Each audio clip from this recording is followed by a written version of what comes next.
J'ai fait 1,7 million de chiffre d'affaires en 2024 et je vais vous montrer comment est-ce que vous allez pouvoir faire de même, voire plus même en 2025 parce qu'on va faire beaucoup plus. Quelles sont les tendances de fond et les narratifs pour 2025 si vous avez un business en étiquette, consulting, coaching, agence. Comment est-ce que vous allez pouvoir scaler en 2025 dans un marché parfois hyper concurrentiel, voire presque même saturé. Je vais vous donner mes prédictions pour 2025, ce que j'ai pu observer sur le marché à l'international et je vais absolument tout vous donner. Ça va être juste une bombe de valeur. Si vous avez un business en étiquette, encore une fois, accordez-vous ces 15 à 20 minutes. Ça peut complètement transformer votre année 2025. Si vous regardez mes V7, vous savez de quoi je parle. Donc on commence immédiatement et on ne perd pas de temps. Cette vidéo est adressée à des gens qui sont plus avancés en activité, en business, qui veulent scaler à plus de 100K par mois, 50K par mois. Donc c'est parti. La première chose que j'aimerais que vous compreniez, c'est comprendre exactement où sont vos contraintes, mais qu'est-ce qui est le plus facile à changer. Je vais vous montrer une méthode qui va vous permettre, et ça sans avoir plus de personnes qui regardent vos contenus, d'avoir beaucoup plus de cash collecté. On va faire une analyse très simple. Vous avez, on va dire, 3000 vues. Ok, 3000 vues YouTube, ou alors ça peut être une équivalent de 5, 10 000 vues peut-être LinkedIn. Vous avez 3000 vues et vous allez avoir un appel à l'action sur ces 3000 vues qui va provoquer 100 clics. Admettons que sur ces 100 clics, vous avez donc du contenu organique qui est qualifié, vous allez avoir 25 appels de réservés. Vous proposez un appel gratuit qui va aider les personnes. Vous allez vraiment apporter de la valeur, mais vous allez surtout proposer votre solution à la fin de l'appel. Sur ces 25 appels, vous allez avoir, donc c'est 25% de taux de réservation, 50% de taux de show-up. Donc vous avez 100 personnes qui ont cliqué sur la page de réservation, 25% de taux de réservation, 25 personnes, et vous avez 50% de personnes qui se présentent à l'appel. Ça représente à peu près 12 personnes qui se présentent à l'appel. Sur ces 12 personnes qui vont se présenter à l'appel, vous avez un taux moyen de 26% de taux de closing. 26%, on va le dire, vous allez calculer sur plusieurs semaines. Donc vous avez 26%, vous avez environ 3,1 personnes, 3 personnes qui closent pour votre offre en étiquette à 8 000 euros. Vous avez une offre de coaching ou une offre d'agence de service à 8 000 euros. Ça va représenter 3 clients et vous avez un taux de cash collecté, parce que vous allez proposer parfois des paiements en plusieurs fois, de 60%. Vous allez avoir des personnes qui vont payer en une fois et 2 personnes qui vont payer par exemple en 3 fois ou en 2 fois, ce qui va ramener votre taux de cash collecté à 60%. Vous devez absolument connaître ce taux et c'est extrêmement important. Cela va vous permettre de collecter donc 14 000 euros.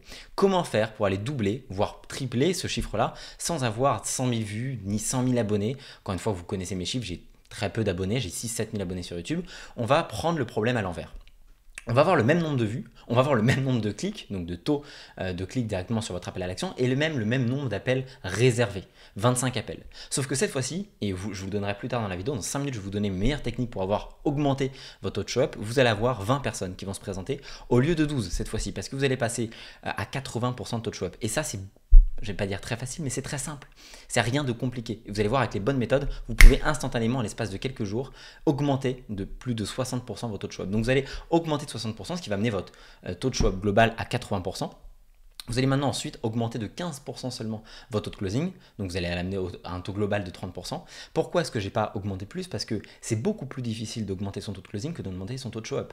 Le taux de closing, c'est quelque chose qui demande du temps à s'améliorer. Il faut réécouter ses appels, il faut comprendre exactement au niveau du script comment est-ce que ça marche. Il faut savoir gérer une équipe de closers. C'est pas facile, c'est ça que je vous dis. Alors qu'un taux de show-up, ça s'augmente comme ça. Si vous avez les bonnes méthodes, vous pouvez très rapidement augmenter votre taux de show-up, mais pas votre taux de closing. Vous pouvez le faire, mais sur une plus longue période de temps. Et votre taux de cash collecté également. C'est assez simple d'augmenter son taux de cash collecté quand vous mettez stop entre guillemets à la tolérance de faire plusieurs paiements plusieurs fois, de trouver les bonnes personnes, les personnes qualifiées, de leur présenter la méthode de la meilleure des manières. Et vous allez passer, donc avoir une augmentation seulement de 25%. Donc vous voyez qu'on n'est pas sur des chiffres délirants. En tout cas, pas sur des caractéristiques délirantes. Augmenter son taux de show-up de 60%, c'est réaliste. Et bien vous allez passer immédiatement à 6 personnes. Sur un produit à 8 000, ça va représenter 36 000 avec un taux de cash collecté à 75%. Et donc, juste en ayant optimisé les bonnes choses, encore une fois, je ne vous demande pas d'avoir 100 000 vues, je ne vous demande pas de doubler votre taux de closing, je vous demande de pouvoir focus et optimiser les bonnes méthodes, les bonnes caractéristiques, les bons points de friction, entre guillemets. Vous allez donc augmenter de 157% votre taux de cash collecté avec une augmentation donc de plus de 22 000 euros pour initialement un taux de cash collecté qui est de 14 000 euros. Et ça marche pour la chaîne de sales, mais ça va marcher pour absolument toutes les parties de votre activité, que ce soit pour la partie visibilité, pour la partie appel, etc. etc. Donc c'est vraiment important, si vous voulez, de comprendre ça. Le deuxième point, ça c'est quelque chose qu'on a observé chez nos clients et c'est pour ça que je voulais vous en parler aujourd'hui, c'est qu'est-ce qui retient votre avion de décoller. Vous avez l'avion sur un tarmac avant de décoller, vous devez vous assurer évidemment que tout est en ordre avant de décoller, sauf qu'il y a quelque chose qui retient votre avion de scaler. Soit vous n'avez pas assez de leads, soit vous n'avez pas un modèle qui est assez scalable, soit vous ne savez pas assez convertir, soit vous ne savez pas comment déléguer, vous êtes encore trop dans l'opérationnel. C'est les 4 seules choses qui peuvent empêcher votre activité de scaler, et en tout cas c'est les choses les plus générales qu'on a remarqué chez nos clients et qui vont les empêcher de scaler. Et donc, vous devez comprendre votre priorité, votre contrainte prioritaire sur le fait que est-ce que vous avez assez de leads, est-ce que vous avez entre 5 et 10 appels qualifiés par jour, est-ce que vous avez un modèle qui est scalable. On va y revenir, je vais vous donner les toutes nouvelles méthodes pour justement avoir une offre qui est scalable en 2025. Comment est-ce que vous pouvez convertir plus, comment est-ce que vous pouvez mieux présenter votre offre aux bonnes personnes. Ça pareil, on va en parler dans quelques secondes. Et surtout, comment vous sortir de l'opérationnel. Ça, j'en ai parlé sur d'autres Value Assets et on va faire des évolutions durant ce Value Assets. Maintenant, mes prédictions pour 2025. Je sais que vous me l'aviez beaucoup demandé sur Instagram, sur LinkedIn. Qu'est-ce que je considère être les prochaines tendances de fond, narratives? Si vous avez un business en étiquette, écoutez bien ça. C'est basé sur évidemment des constatations de marché. On va commencer par un premier point qui est que YouTube va devenir un incontournable pour votre activité. YouTube, c'est un mode vraiment facile pour les business owners. Si vous êtes un entrepreneur aujourd'hui, vous avez juste, vous voyez, encore une fois, j'ai même pas de montage. Je tourne cette vidéo, il est quoi? Il est peut-être 18h30, un truc comme ça. Je vais en prendre 20 minutes pour tourner cette vidéo et ça va m'apporter des leads extrêmement qualifiés. Parce que si vous regardez cette vidéo, vous êtes toujours là, alors qu'il n'y a pas de cut, il n'y a pas de son, enfin, je veux dire, il n'y a pas de musique derrière, il n'y a pas de dopamine facile, c'est parce que vous avez un intérêt à regarder cette vidéo. Et donc, forcément, je sais qu'un jour ou l'autre, on scalera ensemble votre activité. Donc, YouTube, c'est extrêmement puissant pour créer de la confiance. C'est ce dont vous avez besoin si vous êtes en B2B ou en étiquette. Vous devez créer de la confiance pour vendre. C'est le pilier le plus important de la vente, c'est la confiance. Ensuite, je parie sur une gamification progressive des processus de vente et suivi client. Je pense qu'on va arriver vers un marché où les gens vont avoir un plus besoin de s'amuser, d'avoir des gamifications, des choses plus simples à regarder et de voir vraiment ça comme un jeu vidéo plutôt qu'un business ou plutôt que le fait de travailler très dur. Vous voyez que par exemple avec School Game de Hormozy qui font aux US avec, alors je ne sais plus exactement leur événement, comment est-ce qu'ils organisent ça avec Sam Owens, mais c'est une gamification de tout ça. Il y a un leaderboard avec des jeux, c'est vraiment une gamification et je parie vraiment sur ça à l'avenir. Ensuite, découpage et monétisation des données clients, évidemment avec le consommement des clients. Qu'est-ce que je veux dire par là? On va arriver avec une ère de l'IA, il ne faut pas se voiler la face. L'IA va devenir de plus en plus importante autour de nous, même pour des coachs, des agences et des consultants. Et je pense qu'en enregistrant de la data client, évidemment avec leur consentement, vous allez pouvoir nourrir des bots qui vont pouvoir exactement comprendre et anticiper les prochaines objections, on va y revenir juste après, mais surtout pouvoir coacher ces personnes-là avec extrêmement de précision. Et je pense que vraiment de pouvoir trier et de monétiser cette data-là, ça va devenir quelque chose de vraiment monnaie courante 2025-2026 et qu'il ne faut pas dormir dessus parce que c'est vraiment extrêmement important. Ensuite, croissance des modèles hybrides, éducation plus résultats mesurables. Je pense que on va arriver, vous le voyez, même des écoles de commerce en France aujourd'hui se mettent à vendre des coachings et des formations, mais vraiment en mode devenez entrepreneur en 6 semaines, je citerai pas de nom, mais voilà. On va arriver vers des modèles beaucoup plus hybrides, où il y aura beaucoup plus d'informations en ligne, mais surtout avec des résultats qui devront être de plus en plus traquables, parce qu'il y a beaucoup plus d'acteurs qui arrivent sur le marché, donc des taux de satisfaction comme le taux NPS devraient être publics bientôt pour n'importe quelle entreprise, et je pense que c'est quelque chose qui va arriver très fortement sur le marché. Le marché va devenir beaucoup plus aware, à mon avis, parce que forcément les gens comme vous regardez cette vidéo et donc vous comprenez les termes de plus en plus, vous savez exactement ce que c'est qu'un appel de vente, vous savez ce que c'est que du setting et donc vous comprenez tout ça. Et je pense qu'il faudra beaucoup plus axer son offre sur les problématiques précises de sa cible pour vraiment pouvoir toucher là où ça fait mal, parce que si vous êtes trop généraliste, vous n'arriverez pas à monétiser en 2025. C'est ma vision des choses. Pour moi, le high ticket va se démocratiser dans tous les secteurs, mais surtout en ligne. C'est quelque chose qui va devenir monnaie courante et vous n'allez plus choquer les personnes qui faisaient un produit à 10, 15, 20 000 euros et le marché grandit. Les prospects également apporteront beaucoup plus d'importance à la méthode plutôt qu'à la promesse. Aujourd'hui, tout le monde fait des promesses, toujours plus folles les unes que les autres, vous devez les voir sur le marché. La question que vont poser les prospects, c'est comment est-ce qu'il parvient à arriver à ces résultats-là et quelle est la méthode précise, quel est le véhicule qui me permet d'y amener. Et je pense que les prospects vont beaucoup plus faire attention à la méthode qu'à la promesse actuellement, dans l'année à venir. L'organique sera plus nécessaire que jamais, les ads vont continuer à augmenter, vous regardez toutes les personnes qui font des ads, je parle à énormément de personnes qui ont dépensé des sommes astronomiques en ads sur les 5 dernières années et qui investissent aujourd'hui en organique. Quand vous regardez que les Hormozy, ils dépensent 250K par mois en team de contenu, ce qui est beaucoup. Mais d'un autre côté, c'est des superstars de leur milieu. C'est-à-dire qu'il n'y a pas plus connu que eux, entre guillemets, dans ce secteur-là. Ils font 700 millions d'impressions par trimestre. Je connais plein de personnes qui dépensent 200 000 euros par mois en ads et qui n'ont pas du tout leur visibilité. Donc, regardez où investir. Et je pense que l'organique va permettre d'être complémentaire aux ads plus que jamais et qu'il va falloir en faire. Toutes les personnes comme même Ross et Bronson qui font des ads aujourd'hui se mettent à refaire de l'organique, Tai Lopez, etc. parce que c'est ce qui vous permet d'avoir des coûts de clics, des taux de clics, beaucoup plus faibles. On va avoir arrivé sur le marché français, alors je ne parle pas d'entrepreneurs, je parle bien de coachs d'agence à 1 million, 2 millions par mois, parce qu'évidemment qu'on a des entrepreneurs qui font des 100 millions par an en France, mais je parle vraiment sur le marché en ligne, high ticket. Le marché grandit de plus en plus, on a de la place pour de plus en plus de monde, parce que les gens deviennent plus aware et que les gens changent de vie, donc je trouve ça assez incroyable. Les masterminds vont, à mon sens, encore plus prendre de l'impact et de la vitesse. Et c'était déjà le cas en 2024, mais ça va continuer à s'accélérer en 2025. Et puis l'explosion de micro-tribus avec des communautés privées qui, à mon sens, vont devenir de plus en plus importantes et qui vont être vraiment, qui vont jouer un rôle très important. Et c'est pour ça que je développe une communauté Skool que vous pouvez d'ailleurs rejoindre directement en dessous de cette vidéo, qu'on va la rendre encore plus active. Voilà pour mes prédictions et narratives pour 2025. Maintenant, concret, activable, parce que si vous avez un business en étiquette, vous devez absolument utiliser LinkedIn, je vais y arriver, que vous soyez en B2B, en B2C, vous devez utiliser LinkedIn. Je vais vous donner les quelques méthodes, quelques piliers qui m'a permis de pouvoir aller atteindre les 10 000 abonnés. Attention, je ne prête pas d'importance au fait que j'ai 10 000 abonnés, je prête importance au fait que j'arrive à monétiser énormément ces abonnés, qu'on fait entre 150 000 et 200 000 euros par mois. On a fait 198 000 en octobre, un peu moins en novembre, j'ai mis un peu la pédale de frein, le pied sur la pédale de frein pour structurer des process. Mais ce que je veux vous dire, c'est que ce qui compte, c'est pas les 10 000 abonnés. Ce qui compte, c'est qu'ils soient qualifiés, que j'ai des personnes qui regardent. D'ailleurs, mes posts font en général entre 1000 et 3000 vues, pas plus, impression. J'ai parfois quelques posts qui dépassent, mais c'est pas les impressions qui m'importent. Ce qui m'importe, c'est qui regarde ces posts-là. La première chose, c'est donc la qualité vis-à-vis de la quantité. Mon nombre d'abonnés ne m'intéresse pas s'ils ne sont pas qualifiés. Le point 2, c'est d'être constant. Je poste entre 5 et 10 fois par semaine depuis plus d'1 an. La constance paye, toujours. Des posts techniques plutôt que des posts viraux, parce que je sais comment faire de la viralité. Je sais exactement comment énerver les énervés de la plateforme, comment énerver les frustrés de la plateforme. C'est pas mon rôle. Enfin, je veux dire, je m'en fous. Je sais que je peux mettre, j'ai fait 1 million à 20 ans, machin. C'est pas mon objectif. Mon objectif, c'est de vraiment d'amener des personnes sur des techniques de setting, sur comment monétiser YouTube, comment monétiser sur Twitter, comment monétiser sur LinkedIn, bref, comment avoir des personnes qualifiées. Et donc forcément, je préfère faire 1000 impressions sur mes posts, ce que je fais actuellement, avec des posts techniques, plutôt que d'en faire 50 000 avec des posts viraux qui me rapporteront de toute façon pas de lead. Parce que j'ai fait les tests, hein. À chaque fois ça marche pas. Faire des lead magnets 1 à 2 fois par mois, c'est extrêmement important. Je donne énormément de valeur dans un contenu que je vais envoyer en DM. Et ces posts me permettent pour le coup de toucher une audience plus wide, plus large, et donc d'attirer des personnes sur mon bottom of the funnel, donc mon funnel plus bas, qui va du coup me permettre de pouvoir convertir plus de personnes. Donner mes meilleures stratégies gratuitement. Je ne le répéterai jamais assez, donner absolument tout gratuitement. Je donne plus gratuitement que certains de mes concurrents font payer. Et c'est pour ça qu'on a des résultats qui sont aussi importants, au-delà du fait de leur recommandation, parce qu'on a une petite audience. Donc donnez vraiment vos meilleures stratégies gratuitement. Et je crée aussi beaucoup de relations en DM.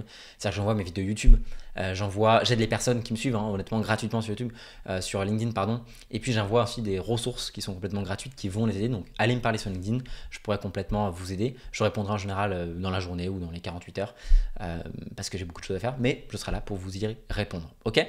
Un point, un autre important, très rapidement, vraiment 15 secondes. Vous pourrez regarder, vous pourrez prendre le temps de regarder tout ça sur le Skool. On a des résultats qui sont juste insane. On a fait passer des personnes à 40 à 50 cas par mois. En l'espace de quelques mois, vous pouvez regarder absolument tout ça. Vous pouvez réserver une session de coaching. Alors, coaching, scaling offerte, vous savez exactement comment est-ce que ça se passe. Je ne vais pas vous forcer à quoi que ce soit, il n'y a pas d'obligation. Moi ou ma team, on sera là pour répondre à vos questions, vous aider avec une stratégie complète pour 2025 complètement offerte. Même si vous avez déjà pris un appel avec moi ou avec ma team, vous pouvez déjà en reprendre un, il n'y a pas de problème. Ok, ne vous sentez pas bloqué ou gêné. Ok, on est là pour vous aider d'abord. Et si vous voulez qu'on en parle, pour comment est-ce qu'on puisse vous aider, bah, ça sera avec grand plaisir. Dans le pire des cas, hein, vous repartez avec une meilleure stratégie pour 2025, avec des stratégies, des process complètement et des nouvelles idées. Dans le meilleur des cas, on scale massivement votre activité ensemble et on va tout casser sur 2025. Vous pourrez regarder tout ça à tête reposée. Toutes les personnes sont vraiment à visibilité publique pour les contacter. Enfin, je veux dire, voilà, on est transparent vis-à-vis de ça.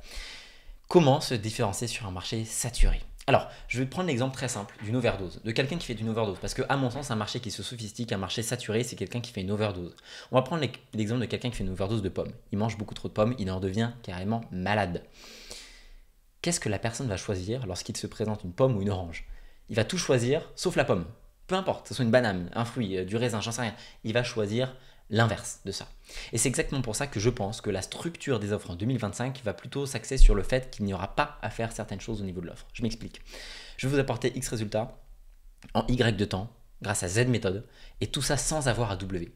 Et je pense que tout ça sans avoir à prospecter, à investir en ads, en machin, à machin, ça va vous permettre de vous différencier de la concurrence et que ça va être extrêmement important par la suite. Et au-delà de ça, sur la structuration de votre offre, je reviens avec ce principe d'offre hybride dont j'avais parlé. J'avais fait une vidéo sur l'offre à 100K que vous devez aller voir si vous ne l'avez pas encore vu, sur comment est-ce que vous devez absolument mixer le done with you et le done for you au sein de votre offre. C'est primordial si vous voulez survivre dans un marché concurrentiel comme en 2025. Votre offre en done with you va vous permettre d'avoir du cash upfront, des hauts profits et plus d'impact parce que forcément vous allez pouvoir facturer plus cher à l'instant T. Votre offre en done for you va vous permettre d'avoir du recurring et la valorisation. L'idée, c'est de mixer les deux, de prendre le meilleur des deux mondes pour pouvoir avoir du recurring avec un système agence derrière qui vous permet de provide, donc de de mettre un service à disposition et dans un premier temps de facturer de l'information pour pouvoir avoir du cash upfront et réinvestir dans votre team et dans votre marketing. Ça va changer votre approche de faire une offre et vraiment faites-le, je vous en supplie, ça va vous permettre de vous différencier sur le marché. Je crois vraiment ce truc d'offre hybride, ça a changé la vie de centaines de nos clients et de notre offre aussi. Okay, ne vous différenciez jamais sur votre prix, différenciez-vous sur la valeur que vous apportez, okay, sur le contenu de votre offre. Ça ne sert à rien d'essayer de vous débattre 10 000 ans sur le prix.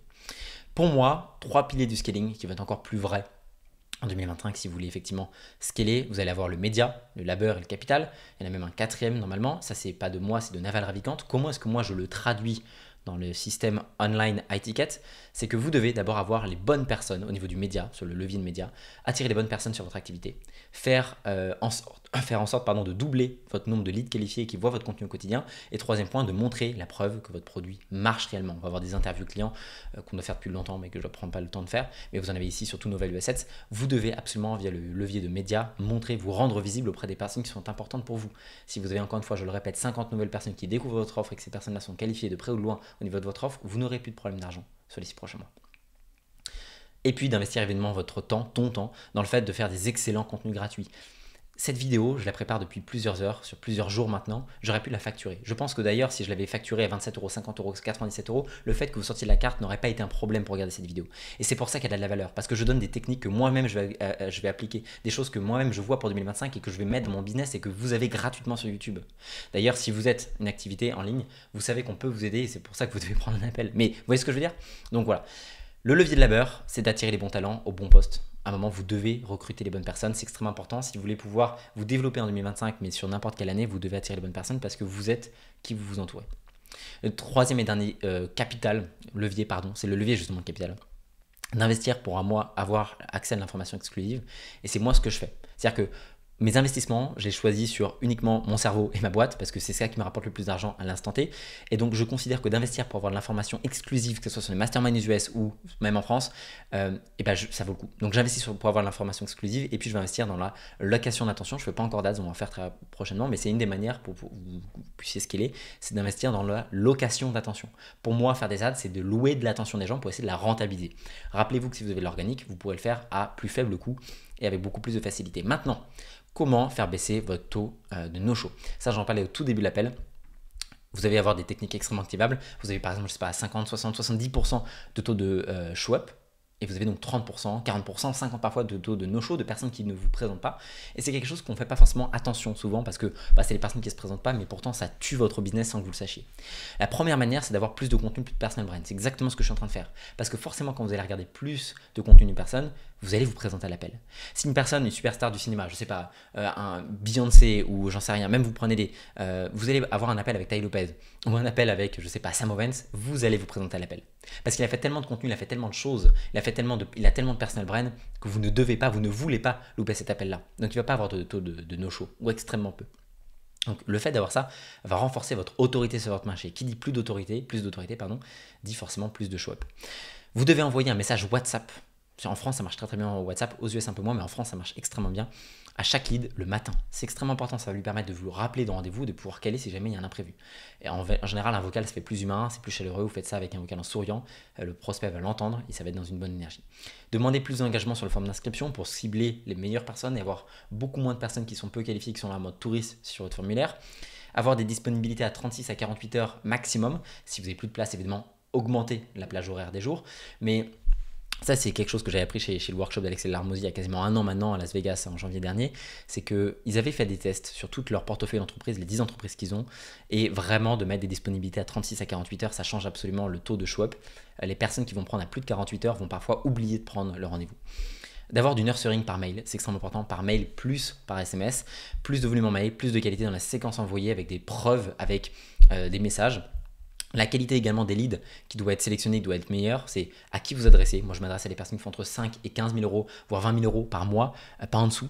Et si vous avez effectivement cette compétence-là, vous pouvez venir prendre un appel avec moi. Voilà. Donc, voir votre cible en marketing, ads et en organique, votre discours, votre narrative, et puis de vous assurer que la pipeline, tous les jours pour le lendemain, est propre, que vous avez pu contacter toutes les personnes. Ok. Et puis, parfois, moins de friction sur le form. Quand je dis moins de friction, c'est vous devez appeler les gens à bien se présenter en appel, mais pas forcément rajouter 15 questions parce que sinon, ça va les décourager non plus. Ça va dépendre évidemment de votre votre entreprise, etc. La dernière chose que je rajouterai à ça, que je n'ai pas mise, c'est un petit bonus pour ceux qui sont restés jusque-là, c'est évidemment d'avoir une page de remerciement avec de la preuve, avec une VSL post-opt-in. Ça, j'en ai parlé récemment sur LinkedIn, mais vous devez absolument avoir une VSL post-opt-in qui propose aux personnes de regarder, pas qui propose n'importe quoi, qui demande aux personnes en mail d'aller valider ça, de bien le marquer sur leur agenda, et puis ensuite qui montre des preuves pour que la personne ait conscience de votre solution et de ce que peut apporter votre solution à leur problématique après l'appel. Ok. J'espère que ce value set vous aura plu, j'espère qu'il vous aura apporté de la valeur. Mettez un commentaire et un like, ça me permet moi de voir si ça vous plaît, si je dois continuer ce genre de format ou pas. On va avoir beaucoup plus de régularité, soyez prêts parce que la chaîne YouTube en 2025 va juste exploser, ça va être incroyable. Et puis voilà, envoyez-moi un message sur Instagram ou sur Skool si vous avez la moindre question, vous retrouvez la mind map directement dans le Skool, prenez un appel avec moi, on va pas vous manger, on va pas vous mordre, promis, il n'y a rien d'obligatoire et on se voit sur la prochaine fois. Ciao.